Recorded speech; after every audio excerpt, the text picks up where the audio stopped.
कृषि कानून रद्द होने के ऐलान के बाद अब कुछ और मुद्दों पर भी केंद्र से जल्द फैसला लेने की मांग की जा रही है। इनमें से एक है सीएए और एनआरसी का मुद्दा। इस पर ऑल इंडिया मजलिस-ए-इत्तेहादुल मुस्लिमीन के अध्यक्ष असदुद्दीन ओवैसी ने मोदी सरकार को कड़ी चेतावनी देते हुए कहा कि अगर मोदी सरकार एनपीआर और एनआरसी कानून लाएगी तो हम एक और नया शाहीन बाग खड़ा कर देंगे। साथ ही मोदी सरकार को उन्होंने जमकर आड़े हाथों लिया।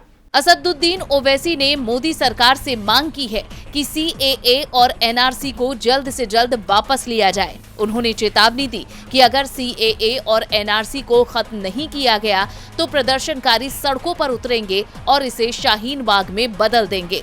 ओवैसी ने रविवार शाम बाराबंकी में एक जनसभा को संबोधित करते हुए कहा कि सीएए संविधान के खिलाफ है। अगर भाजपा सरकार इस कानून को वापस नहीं लेती तो हम सड़कों पर उतरेंगे और यहाँ एक और शाहीन बाग बन जाएगा। एआईएमआईएम प्रमुख ने प्रधानमंत्री नरेंद्र मोदी पर भी हमला बोला।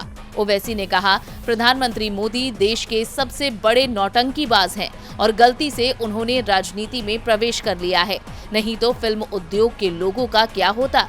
सभी पुरस्कार मोदी द्वारा जीते जाते। उन्होंने कहा कि 3 कृषि कानूनों को निरस्त करने की घोषणा के बाद प्रधानमंत्री ने कहा था कि उनकी तपस्या में कुछ कमी थी। ये हमें बताता है कि हमारे प्रधानमंत्री कितने बड़े अभिनेता हैं। ओवैसी ने कहा कि असली तपस्या किसानों ने अपने विरोध प्रदर्शन में की थी, जिसके दौरान उनमें से लगभग 750 की जान चली गई।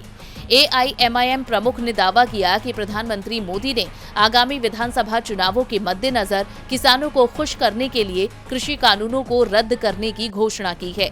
एआईएमआईएम प्रमुख असदुद्दीन ओवैसी ने मुस्लिम मतदाताओं को एकजुट होने का आह्वान करते हुए कहा कि जब ठाकुर, ब्राह्मण, यादव, कुर्मी एकजुट होकर मजबूत हो सकते हैं तो आप क्यों नहीं।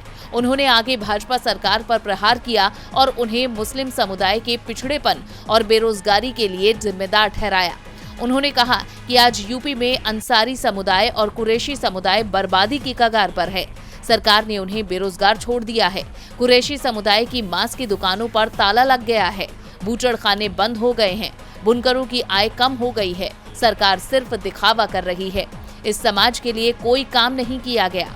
आगामी विधानसभा चुनावों में इन मुद्दों पर ओवैसी अब कितना ध्यान खींच पाते हैं और इससे उनकी राजनीति को चुनावों में किस हद तक ताकत मिलती है, ये देखना होगा। डीबी लाइव की रिपोर्ट।